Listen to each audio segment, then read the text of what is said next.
Welcome to Peacevision. We are a portal for positive change.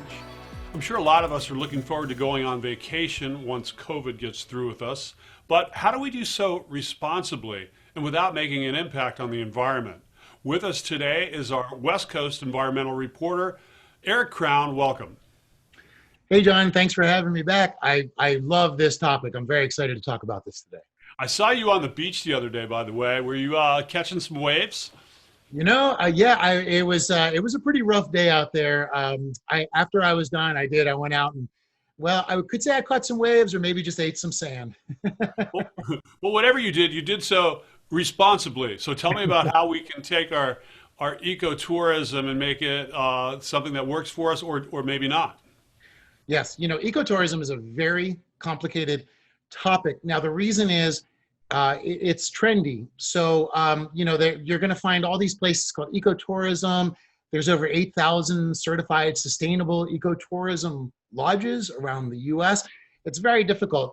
When it comes to those, you can do some research, find out if your lodge takes, saving measures. Like some of them, you go in and, instead of ever giving out soaps or whatever, they use the reusable soaps. But you can tell if a company is trying to conserve. But the biggest thing are the sanctuaries. When you're going out and you want to be ecotourist, you want to go help the animals, you don't want to pay for their torture or their enslavement. And it gets complicated because a lot of things claim to be sanctuaries, but they are actually places where they breed these animals and torture them. So, a lot of people obviously don't want to make that mistake. How do you tell? The number one way to tell is the amount of interaction you're allowed to have with the animals. If the animals are actually in a sanctuary, the sanctuary, for the most part, those organizations actually are not even usually open to the public. So, they wouldn't even be on the list, but some of them allow limited tours. For example, there's the great apes, in Florida. And they have very limited tours. They don't they're not open all day and you can just come in and see the animals. There are a lot of them where they'll bring in beluga or dolphin and then allow people to go swim with them. And that is a sign right away that they're just exploiting the animals. They're not, if they're going to be rehabilitated to get back into the wild, then they are going to need limited human exposure. So one thing is, the more interactive it is, the more you know that these animals aren't going anywhere and that they've actually been kept there. When I was in the Amazon, there's a lot of eco-tourist companies and you can go see a baby jaguar and this and that. All of them we went and discovered were places where when people left, they just locked the animals in cages. So much, disregard for the way that they're kept. And unfortunately, a lot of good people trying to help animals actually end up hurting them by going on these tours and seeing these exotic animals. One thing you can do that is a very important thing, and everybody has been talking about this a lot, please do not take selfies with sloths. This is something that is very cute and wonderful, and I personally have always wanted to just go hang out with a sloth, but it actually will damage them permanently in many ways, whether they're in a reserve, whether they're temporarily being, helped. So a lot of these cute animal selfies are unfortunately leading to a lot of these issues. And what we need now are people, and it's nice, we see a new rise in the conscious, eco-conscious. And so, like I said, one really important distinguishing mark is how much access you have to the animals. I understand that tourism is like the largest industry on the planet at this point. And I'm sure that people would want to know, how do I do this more responsibly? Is there any resources online where we can find out if our travel is indeed having an impact?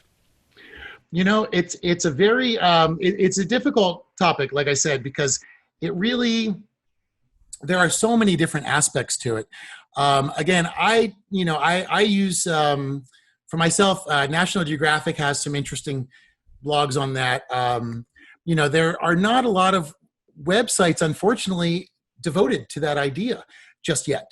You really are going to have to sort of do your own research. And it's very difficult. Like in the Amazon, there was an official Peruvian tourist company that was selling me tickets to go see animals that actually weren't in sanctuaries. So, it's very difficult, and unfortunately for us, it's going to require. But you know what? The good news is, if you Google the name of the place, you can find reviews, and you can really see and see who's sponsoring them, and make sure that the animals are being kept in a way that is good for you. And a lot of times, you will find that there will be independent groups that, when it's sort of their backyard, they will speak up about these places. Um, yeah. Yeah, I know. My youngest son David lives in Kauai in Hawaii, and he works quite often on a charter boat. And most recently, they decided that they would no longer allow any suntan lotion to be used because it was killing the reefs. So if you think about, how many people go out on a cruise or even just go to the beach and put on suntan oil, and the impact that that has had, I think, just the awareness is the main thing, right? Exactly. And you know what? That is one of the most important things. That's another revolution through routine. You change your sunscreen. You can check and you can Are find. there environmentally friendly sunscreens?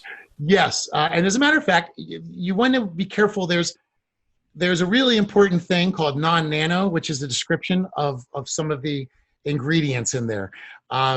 If it's non-nano, that means it cannot be ingested by the corals, and whatever the brand is, it's safe. There are, nobody remembers it, but there's oxybenzone and octinoxate, which are the bleach, the corals. What I use natural stuff. Actually, you don't even need sunscreens that are made by companies. You can use coconut oil, which blocks UVB and UV rays. It has an SPF natural of 6 to 8. It's not that much, but there's other brands. You can actually find carrot seed oil as an SPF of 35. So there's actually natural elements, and it's great because divers, fishermen, scuba, surfers, everybody is now really understanding that, what we put on will go right out there. Very important. I'm glad to hear they're doing that. That's a great change. Well, one last one when it comes to surfers. That's our family is involved in that for many years, but there are beaches now that are toxic to go surfing at, right? Yeah, there are. Out here in California, we have a major issue where a lot of our sewage and runoff goes into the water, and it's so bad that for 72 hours after any time it rains, the beaches are basically closed because there's so much out there. And there's actually a famous story of a very well-known surfer who was a competitive surfer, and he went out right after it rained, and he had a small cut, and he ended up getting a staph infection. They had to remove half of his brain. It's very dangerous out there. What's already in the water is dangerous. You can go to places like, we go to Heal the Bay, and they have a website that gives out report cards for your water quality. And, I'm sure you guys probably have a Surfrider or, another company or group that's monitoring all of those water qualities. But yeah, you got to be really careful. There's so much toxin out there. Even Cancer Alley in the Mississippi, there's so many toxins in the water that people know you're not even supposed to swim in it. I mean, you just grow up knowing that the water is toxic. And I think that that's crazy because we grew up knowing that the water was natural and wonderful and healing and ours.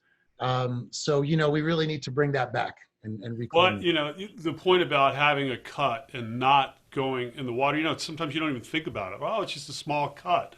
Well, if you're aware that you have a cut and you may be exposed to getting these terrible infections, that kind of awareness can save your life. So, Erik, thank you for bringing this information to us. Let's go on a vacation sometime soon. Let's have some fun and stay safe. What do you say? Sounds great. I'll bring the carrot seed oil. I'll bring the cameras. Perfect. Thanks See you again, next Tom. time. Thanks again, Erik.